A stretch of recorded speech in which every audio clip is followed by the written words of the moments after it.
Ladies and gentlemen, good day and welcome to UTI Asset Management Company Limited Q1 FY23 earnings conference call.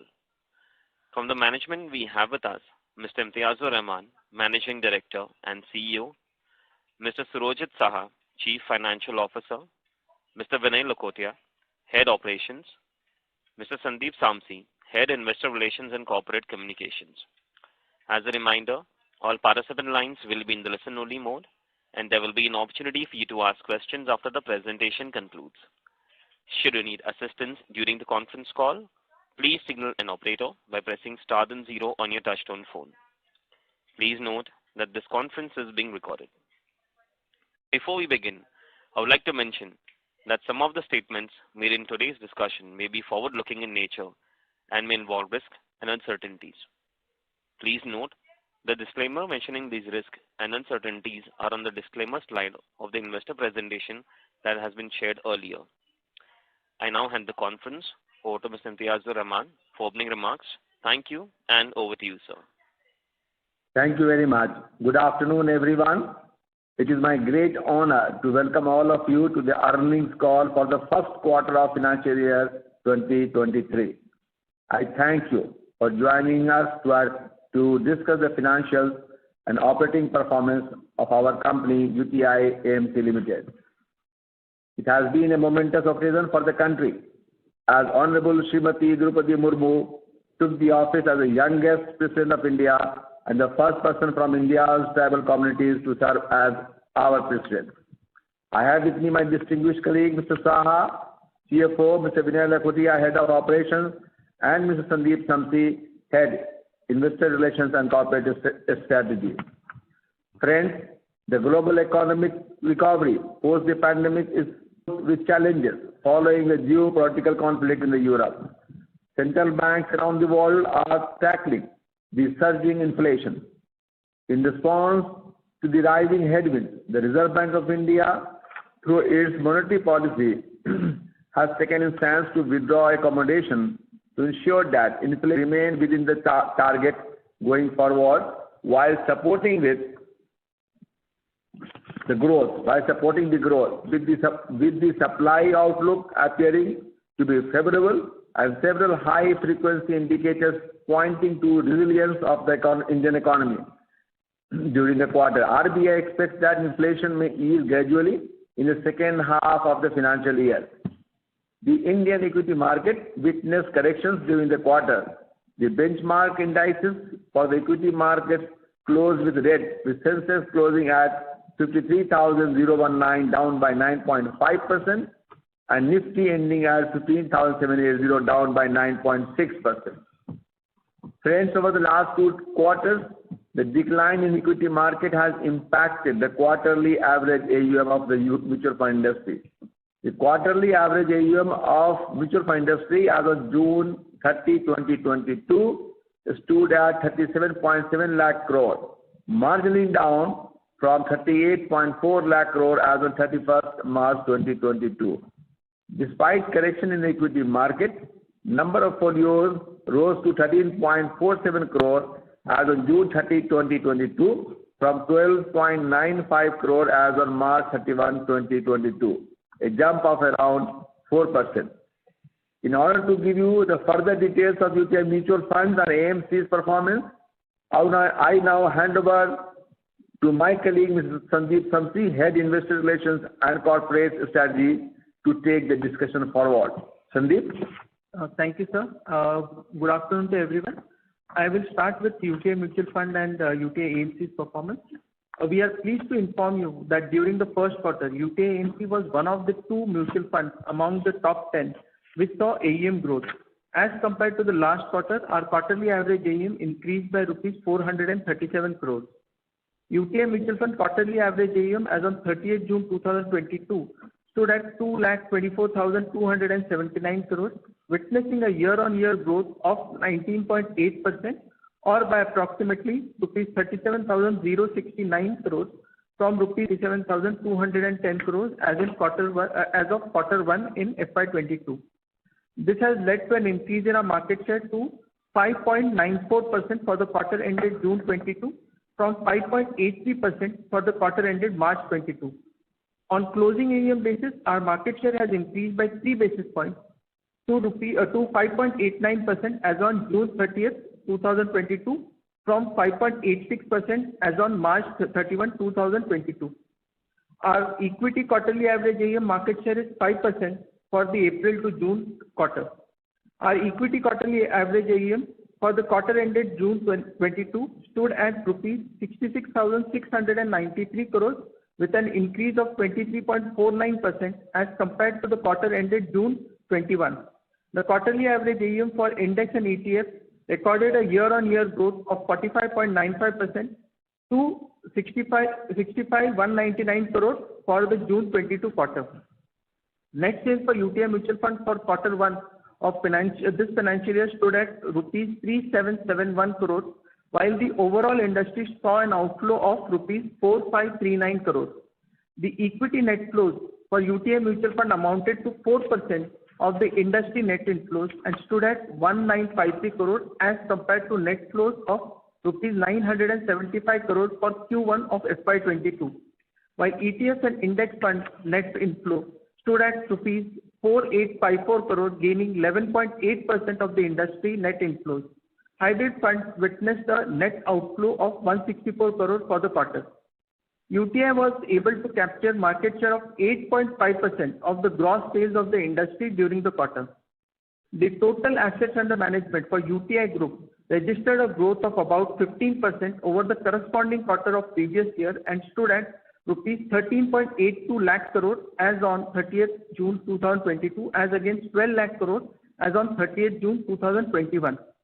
During the quarter, UTI added 1.38 lakh folios, taking up the number of live folios to 1.20 crores as on 30th June 2022 from 1.19 crore as on 31st March 22. During the quarter, our number of SIP accounts rose by 5.44%, taking the total number of live SIP folios to 22.67 lakhs as on June 22. The new SIP registered during the quarter were 2.58 lakhs. Our SIP AUM witnessed a growth of 14.59% over the corresponding quarter of last year, reaching to rupees 17,788 crore as of June 22 from rupees 15,523 crore as of June 21. The SIP inflows for the quarter stood at rupees 1550 crore, rising by 4.1% over the fourth quarter of the last financial year and by 53.66% from the corresponding quarter last year. SIP gross inflows for UTIMF witnessed a year-on-year growth of 53.66% as against the industry growth of 37.08%, with the average SIP ticket size being rupees 3365 for June 2022. Keeping up with our commitment to deeper and better access to beyond 30 cities, 23.3% of our monthly average AUM for June 22 came from the B30 cities, while the industry stood at 16.6% in terms of the B30 market monthly average AUM. 108 out of our 167 UFCs are in the beyond 30 cities. The weighted average AMC yield slightly reduced to 40 basis points from 41 basis points in the previous quarter. Now I come to the UTIMC financials. UTIMC continues to undertake cost control measures and improve its profitability and margin. During the first quarter, the company posted a consolidated net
We will now begin the question and answer session. Anyone who wishes to ask a question may press star and one on their touchtone telephone. If you wish to remove yourself from the question queue, you may press star and two. Participants are requested to use handsets while asking a question. Ladies and gentlemen, we will wait for a moment while the question queue assembles. Participants, you may press star and one to ask a question. The first question is from the line of Viraj from SIMPL. Please go ahead. Yeah, hi. Thanks for the opportunity. Just have a couple of questions. Am I audible? Viraj, sorry, but your voice is coming a little muffled. Can I request you to speak through the handset? Yeah, am I audible now? Yes, thank you. Yeah, so just have a couple of questions. First is on the domestic mutual fund business. So, if you kind of look at last few months, we have seen a very significant normalization of commission payouts by various competitors, especially the ones who have been very aggressive in last few years in the market. But still, if we can see our overall yield in the domestic market, we still see a pressure on the yield.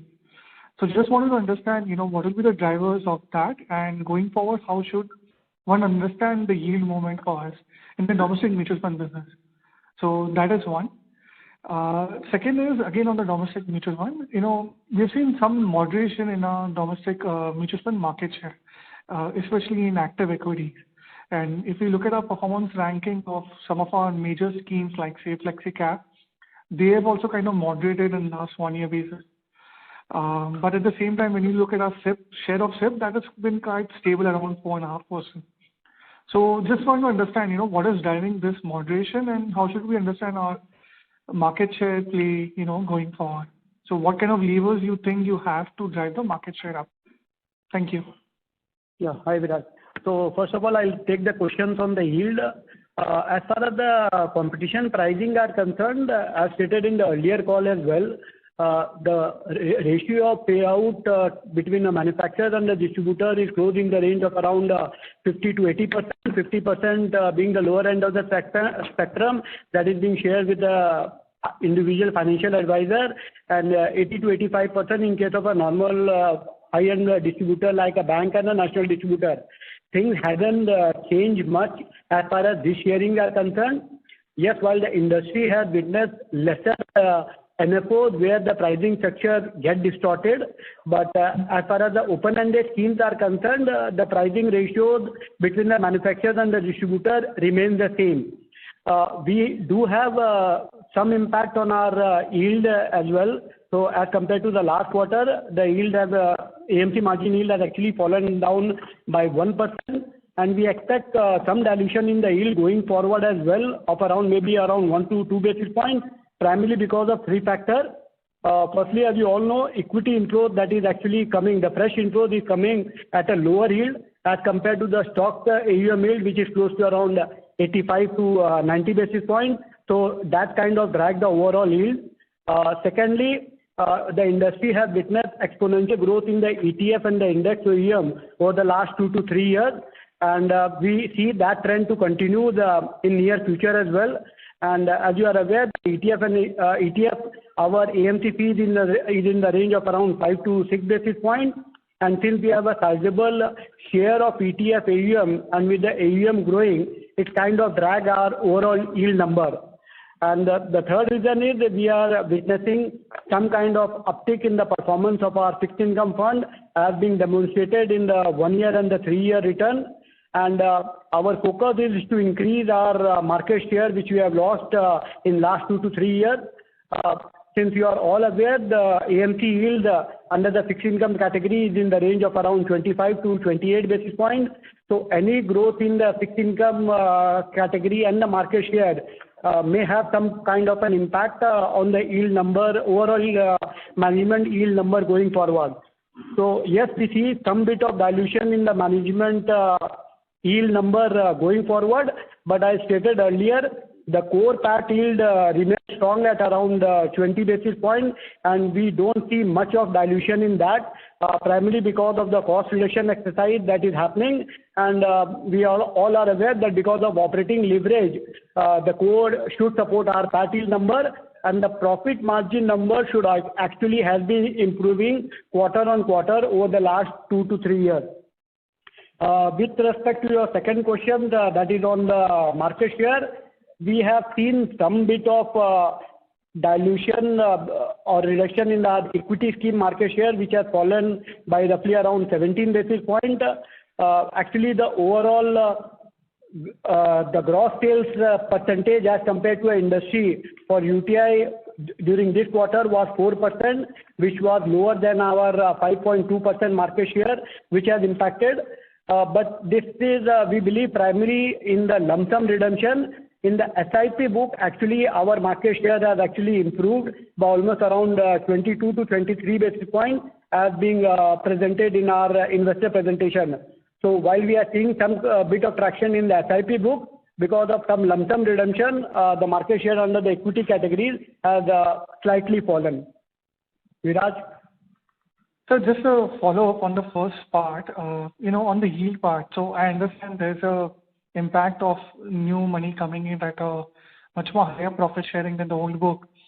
But, last 1 year, we, as you rightly said, we had seen a lot of money NFOs, and the intensity was also quite high from the competition. Since that is also normalizing, one would probably think that, there is avenues to kind of increase the yield or normalize the yields back to the levels they were, say, 6-8 months or a year back. But that is not really happening anymore. So why is that? I mean, No, Viraj, you need to appreciate that the AMC margins on the NFO is at a significantly lower rate. However, for the ongoing scheme as well, the yield that the AMC is earning vis-a-vis the stock OEM, there is a differential. So because of that, the downward pressure on the yield remain. Yes, I do agree the number of NFOs have actually slowed down, but still, since the fresh inflows is coming at a lower yield as compared to the stock AUM yield of equity fund, which is close to around 85 to 90 basis points, there will be some kind of impact on the overall yield number as well. Okay, just one last and I'll come back in queue. Of the total book, especially in active equity, how much will be new versus the old book? I mean, just any indicative, just to get a sense where this kind of would, when we should kind of expect this to settle down at, in terms of incremental impact. No, we don't have that kind of numbers available. Okay, I'll come back in queue. Thank you. Thank you. Next question is from the line of Kunal Tanvi from Banyan Tree Advisors. Please go ahead. Hi, thanks for the opportunity. So my first question was on UTI International. Can you throw some light on the AUM? It continues to be under pressure. I understand we had raised some money in the last quarter, but which is not visible. But on the other side, if you look at the profitability, it has improved on a QoQ and a YoY basis. So if you can throw some light both on the AUM and the profitability for this quarter and going ahead, how should one look at it? Second was on employee cost. Again, if you see this quarter, there is of course a reduction QoQ basis, but that's more of a variable cost going out. So we had talked about reduction in employees and reduction in cost. So by when should one expect it playing out in the P&L? Will it be this year or next year? And yeah, these are two questions.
be the way it is in this quarter?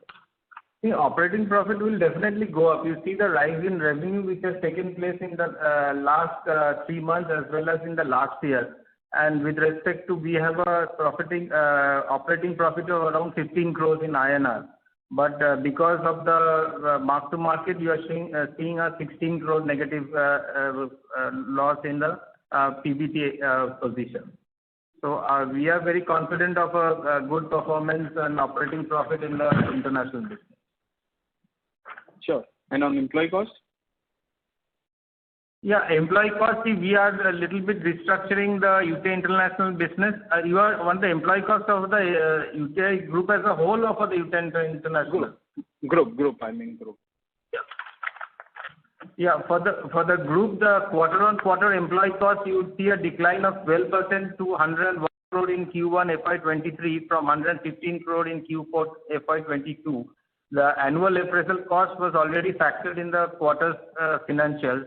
On the year-on basis, the employee cost has increased by 7%, mainly on account of increase in the staff cost of UTI International and UTI Retirement Solutions due to the restructuring of the business.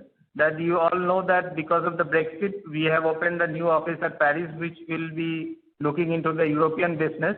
And UTI Retirement Solution, after the study done by BCG, we are doing some restructuring of the sales force, because of which the cost has increased. The employee costs are dependent on the 4 pillars, that is core employee cost, variable cost, insurance cost, and ESOP expenses. The core employee cost is on a stabilizing trend even after considering the annual increment wage hike. The variable cost will be in tandem with the revenue growth and AUM growth. And the insurance cost should be on a declining trend based on the increase in the interest rate movement. The ESOP expenses, however, will be dependent on the management decision. However, at this point of time, we don't have any plans regarding this. On the overall, we see a stabilizing trend in the employee cost even after the incremental annual wage hike. My question was more on the reduction part. We had laid down a strategy to reduce the absolute cost of employees by reducing the number of employees. Are we on the same path for FY23? Yeah. Yes, definitely there is a natural retirement which we have already took calls, and that is already there. And we are also our cost to the extent possible. Sure. The last one, if I can squeeze in, is on the, if you look at our balance sheet, we have, quite a sizable of cash on the balance sheet. Any thoughts on buyback at this point of time? We are deliberating different options, but we have not yet taken the decisions. On a management level, we are on the job. Sure. Thanks. I'll get back in the queue. And all the best. Thank you. Next question is from the line of Madhukar Ladda from Elara Capital. Please go ahead. Hi, good afternoon. Thank you for taking my question. So first again, going back on the employee costs, they continue to remain, high, despite, employee reductions. Can you some breakdown of the 4 elements in this? Yeah. Madhukar, this 4 means cost of employee, variable and insurance cost for this quarter. Variable cost we have considered around 11 crores. And the insurance cost is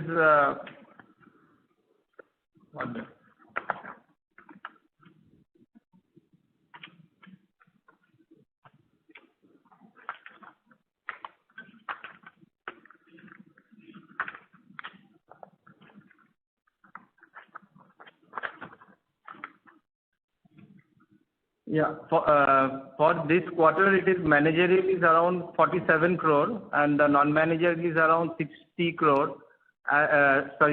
crore. And overall variable, as I told you, we have taken around 11 crore, and the insurance cost is around 5 crore, and the ESOP cost is around 4.5 crore. Okay, so the core salary bill is 47 plus 17 now on a quarterly basis. 64 crores. Yes. And this should reduce, I believe. Yeah, definitely with the natural retirement which is on the pipeline for during the next 9 months, this will be on a reducing trend. And do we have sort of this number of core salary cost number for Q1 FY22 and for the last quarter? Yeah, we have it. We can share you offline. We have all that. For standalone basis, it's around 85.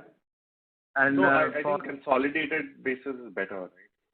Yeah, I will give you in the 4 different pillars which I have informed you. Right. Okay. Then this quarter, if I do a little bit of a back of the envelope calculation, then have equity yields improved on a QOQ basis? No, it's actually in the range of around 85 basis points, Madhukar. Very much similar to last level. Last quarter, okay. Understood. Yeah, that's it from my side. Thank you. Thank you. Next question is from the line of Dipanjan Ghosh from Citi. Please go ahead.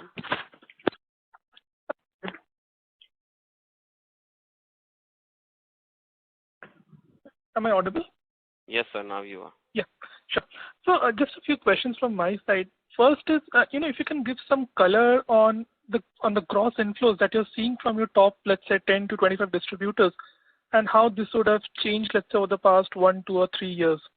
The second is, just a data keeping question, if you can give the number of unique investors on your unique investors and not the overall accounts as of date, and how it has changed YOY and QOQ.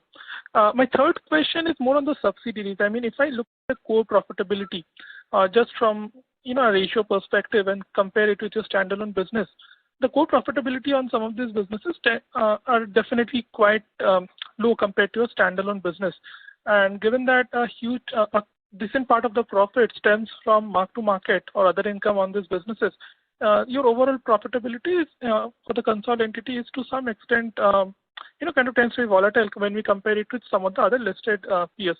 So any thoughts on how you see the subsidiaries going ahead? What are your thought processes on some of them? These are the 3 questions. Yeah. So to reply to your first question, if we look at some of the key distributors, like the banking channel, our gross, sales with respect to equity, which is the more important category because the other categories are more, if you look at liquid, it's more direct. If you look at the bank, then in the last quarter, which was Jan to March, my share of wallet was about 2.74%, while in this quarter it has improved to, from the bank, it has improved to 3.20%. So there is an improvement which we are seeing. Similarly, for the mutual fund distributors who are, the large mutual fund distributors, it has improved from 6.60% in the last quarter to 6.85% quarter. So these are some of the important parameters. Again, if I look at, overall, it has remained steady at 3.92%. So in the last quarter to 3.90% in this quarter. So that is my overall trend in the gross sales. We have the number of the total number of folios, and which I mentioned that it is about 1.20 crore folios at an overall basis. Would you have the number of unique investors amongst that? Oh, that deduplication exercise we haven't done yet. So we are disclosing the number of folios only. Sure. And just one follow-up on the first question. I was more trying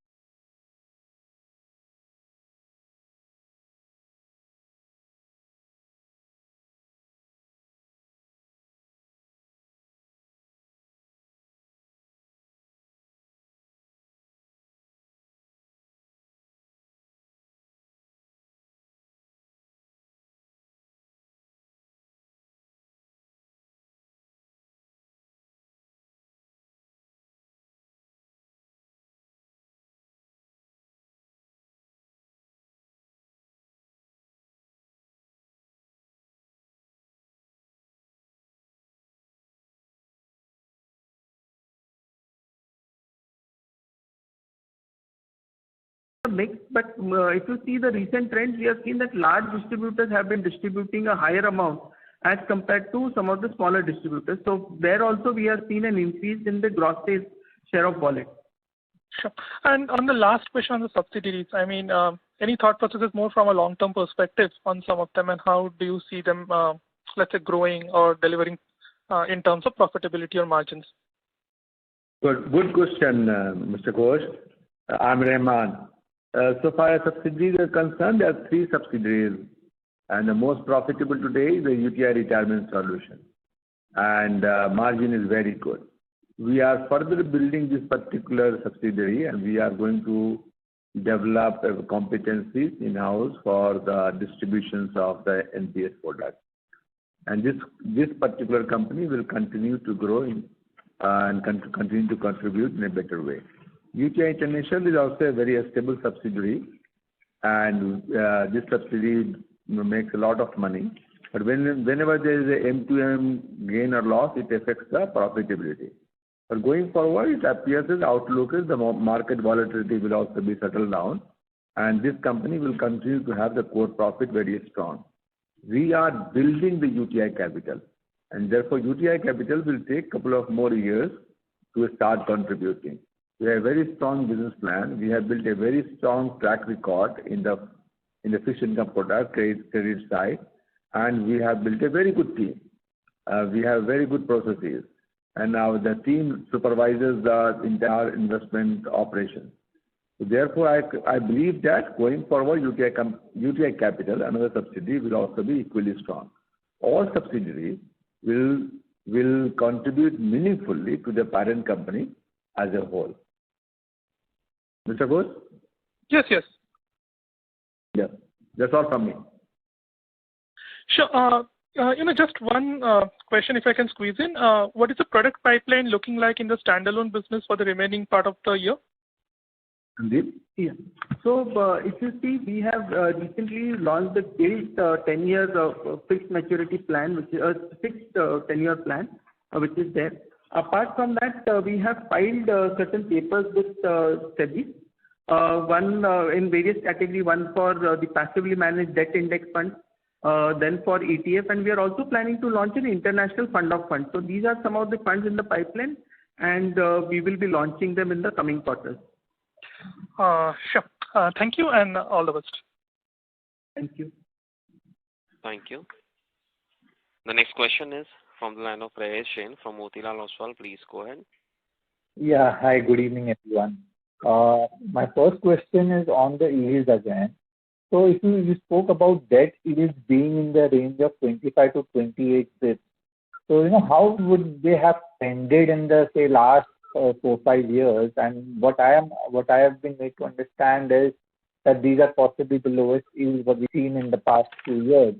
And now with the, kind of the 10-year yield kind of closer to topping out, there will be incremental flows towards higher duration assets, the longer duration assets.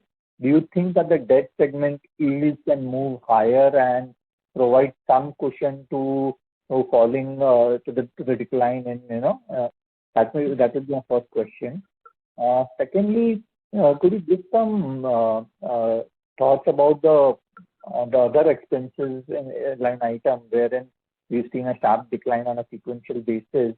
How to look at that number going ahead? And thirdly, if you could break down your cash investments into mandate into the compulsory held, which you have to regulatory follow the investment, and which is free or the free available cash. I'll take the first question on the debt fund yield. So debt fund yield, yes, I had stated earlier, currently in the range of around 25 to 28 basis point, and that has been the trend over the last 2 to 3 years as well. But if you see, we believe that in the interest rate cycle is actually bottoming up, there may be a scope of a higher duration yield fund where the yields on the AMC yield can be at a slightly higher than the 25 to 28 basis point. So the higher duration product will have a higher AMC yield of around 30-35 basis point, but equally the market is also there for a short-term duration or a ultra short duration product where the yields are in the range of around 15 to 20 basis point. So overall, we do see at least for the next 6 months or so, fixed income products should be in the weighted average yield of around 25 to 28 basis point only. Surajit, you can take on the pack. Yeah, can you repeat your next question, please? Yeah, my second question was on the other expenses line, wherein, we've seen a sharp decline on a sequential basis. What were the reasons for the same, and how do we see it in terms of annual run for the full year? Yeah, the decline, if you see, is mainly because of the 2-3 reasons. Like if you see on the last quarter, our variable pay was much more compared to what we anticipated. So because of that, and this year we have considered in the range of 45 to 50 crore, and we have done now we have, as an institution, we have agreed to do an actual calculation on a quarterly basis, and so that impact has come in the cost for this Q1 23 because of the current scenario which is existing in respect of the market scenario as well as the industry scenario. But our specific other costs, if you see the Q1 FY23, Q1 FY22, those are almost on the same range, as well as on a consolidated basis, except on certain reasons like Q4, it was around 65 crore, and for Q1 FY23, it's around 49 crore. The difference is mainly because of the BCG expenses, if you remember, which has come in respect of retirement in the last Q4 of around 3 crore. CSR expenses, the MOU is in process on the first quarter. The CSR expenses has not come to the full extent because as per Ind-AS, we cannot accrue that CSR expenses. So that and lastly, because of the trail fees, which you remember in the Q4, the trail fees of UK International was on a higher side, and this quarter it is around 5.3. And we expect that to maintain this run rate for the financial year 22-23. Okay. And the third question was on the cash breakup between your requirement to maintain your investment in the fund as per the regulation. What would be that amount? Yeah, as per the regulation, inclusive of the riskometer, we are invested around 160 crore in that particular statutory requirement. Okay. And the last question is on the retirement solutions business. We are now at a market share of around 27%. If I remember correctly, it was supposed to be almost equal between the 3 government entities, and we are kind of running lower than that. We had seen some slowdown in flows in the first half.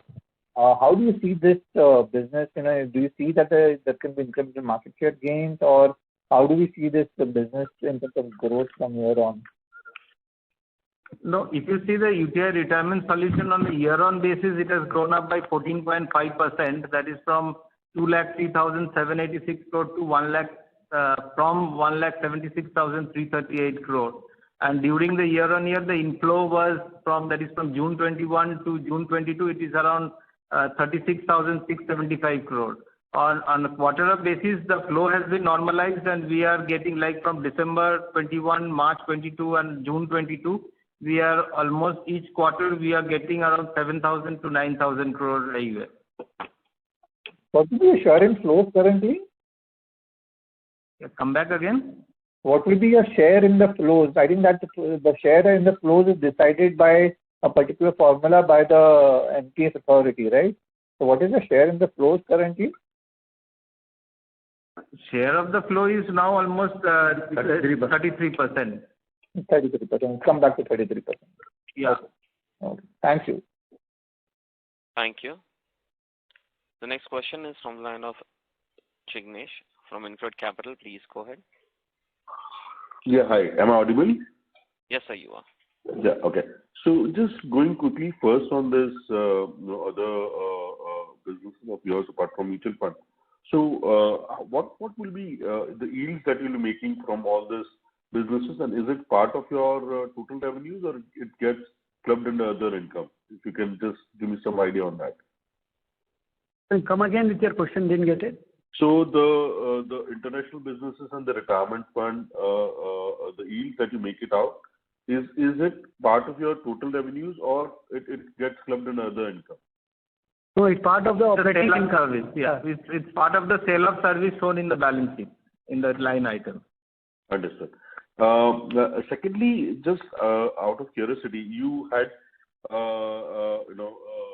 this investment losses that you recorded, 375 crores under OPEX. Generally, most of the other other AMCs has been doing it up as a part of other income and all.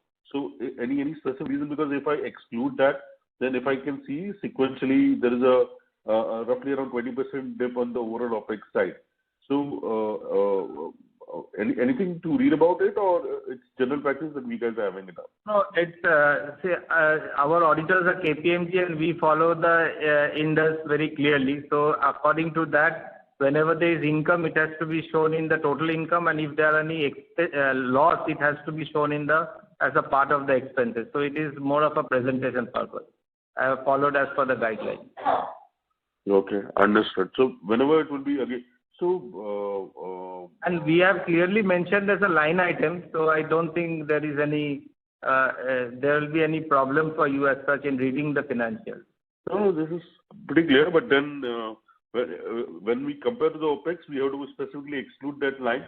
And that's why I clearly mentioned over there that the net loss there is 37.78. We have clearly mentioned. So accordingly, you can always take your judgment. Sure. And other way around also had been that, no, I understand that we have been consistently pushing hard for overall employee charge to get reduced and all. Having said that, if you'll see even last year numbers also, we are roughly around our total expenses, 61 to 63% kind of charge comes out from employee side, whereas for the rest of the AMCs, it would be somewhere between 45 to 48 or somewhere around. So gradually, do we see that we will also be able to reach out to that kind of levels whereby your overall employee charge would be somewhere between 45-50% kind of a level of the total expense, or how do we see it up? And if that is the journey, how long do we think that the normalization of employee charge will be happening over a period of next 2 years, 3 years? How do we see it up? It will be a 2 to 3 year kind of a journey at least. Okay. And this will be happening through majorly will be through the old retiring employees will not be getting replaced and all. So overall additions would be relatively lower. Is it correct? Yeah, correct. Okay. Just lastly from my side had been that I do understand that old equity had been a higher yields and incrementally equity flows which are coming up are genuinely, granularly at a lower yields and all. How do we see it up that I'm specific for, because that already you have explained that if once it starts long tenure debt coming in, we will see that debt yields will be improving. How do we see that equity yields would be improving? What will be the strategy to improve equity yields for us? Anything which is there in our mind, or anything that gives us a kind of a way to see that yields will improve even on the equity side? Anything from your perspective? That depends on the rationalization of the commission sector across the industry. So for now, the commission, the competition is being built in, so it's difficult to see that the rise would be happening at least in near term. Is it a fair assumption? Yeah. All right. That will be useful. Thanks a lot, and all the best. Thank you. Next question is from the line of Kaushik Agarwal from Haitong Securities. Please go ahead. Yeah, hi sir. Thank you for the opportunity. Sir, I have 3 questions. So firstly, the question is relating to slide number 27. So where we are basically highlighting geographical reach across the country. So the numbers which are mentioned across the employees, core sales team and the mutual fund distributors, these numbers are quite different, or they have significantly changed from the last quarter. So how do we read this? Number 1. Number 2 is on the debt schemes. So the composition of the debt AUM as part of my overall mutual fund quarterly average AUM has actually come down, and the only category which has seen significant decline in the AUM is debt schemes. So which kind of schemes are seeing redemption pressure? And lastly, on the employee costs, so earlier, if I remember, you have mentioned that the cumulative employee ESOP cost would be of around 58 odd crores. And as per my calculation, we have already booked a cumulative ESOP cost of about 63 crores till FY22, and another 4 crore has been booked in this quarter. So how much amount is still left of this employee ESOP cost, and by till what period shall we continue booking it? Yeah, so these are the three questions. Yeah, thank you. So I'll just take the first question. If I come to slide number 27, if you see the total number of employees that we are giving, we have just given a qualification that these are the total number of employees, including the UTI mutual fund employees, which is 1328, and which was the number we were giving till last quarter, and 55 employees of a subsidiary. So total number of employees is 1383, which is under the UTI AMC. And the other numbers are same. I mean, my number of USPs were 167 in the last quarter also. Mutual fund distributors keep on changing here and there. And the other sales number is also similar. So that's the only thing which was different was the number of total number of employees, which till last quarter was only for the standalone. This quarter we have given for the consolidated, and we have mentioned that as a qualification. On the fixed income side, yes, it's an industry-wide phenomena where there have been an outflows in the fixed income categories. We also lost money, but that's primarily because of the closure of the fixed maturity plan that has not actually been rolled out. So there have been a series of fixed maturity plan that has redeemed, but because of the interest rate, the fixed maturity plan are not currently that much in favor. But with the interest rate bottoming out, we believe that a longer duration product will become attractive, and that is an area where we believe that our market share, we should be able to improve our market share going forward. And on the employee cost, I'll ask Riju. Yeah, I think your last question was regarding the ESOP cost. For 22-23, the ESOP cost to be charged is 12.93, out of which 4.72 has been charged in Q1. For 23-24, it will be 3.78 crore, and for 24-25, it will be 0.84 crore. How much was this total ESOP cost? First tranche was how much? 27 crore. Total. The past is 29, first one. For second one? Second one total is 12.13. Yeah. You tell him, 16.85. You say, the total cost is only 45 crore. Yeah. No, he's saying 67 crore. Giving total cost in tranche 1, tranche 2 is 45. Yeah, the tranche 1 was 29 crores, which has already been charged off, and the balance which is for the new one, which has been given in 19, that is 16.85. Out of that, 12.93 will be in 22-23, 23-24 will be 3.78, and 24-25 it will be 0.84, and Q1 we have already charged 4.72. Understood, sir. So just a follow-up question on the first question which I have asked. So this on slide number 27, this 722 core sales team, this is part of my 1383 UTI AMC employees number, or is it different? Yes, part of that only. Okay, yeah. This is not additional, this is part of that. Understood, sir. Understood. Thank you so much. Thank you.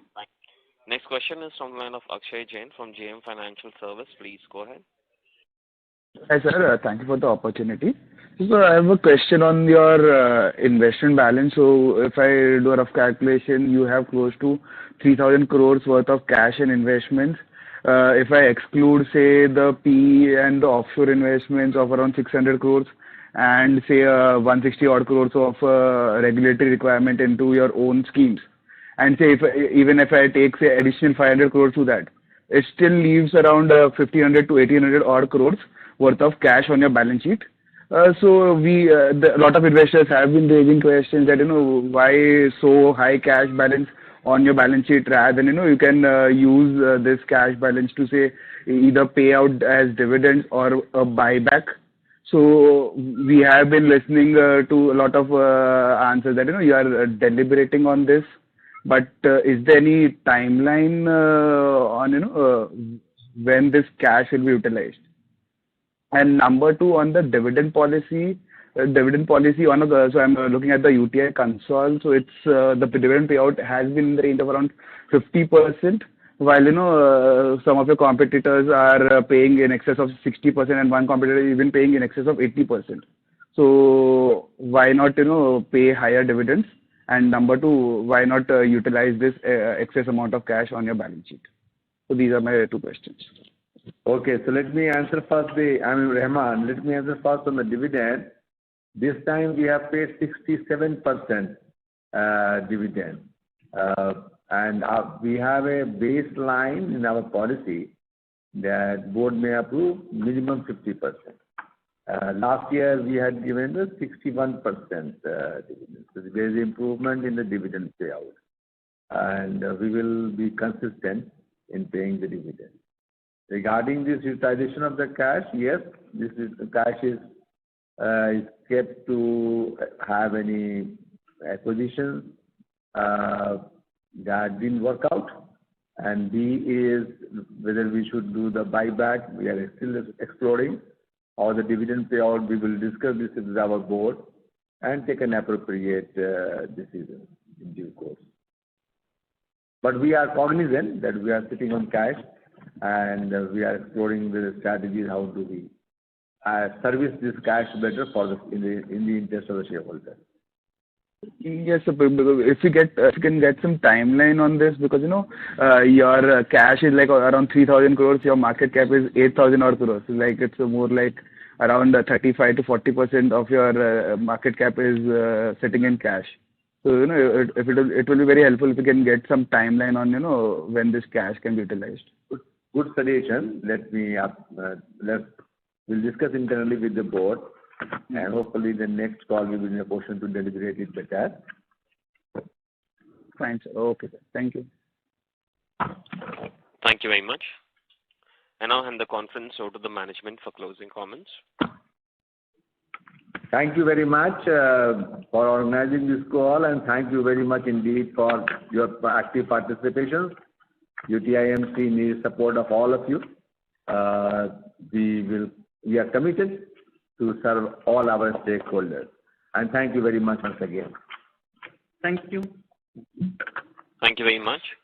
On behalf of UTI Asset Management Company Limited, that concludes this conference. Thank you for joining us. You may now disconnect your line. Thank you.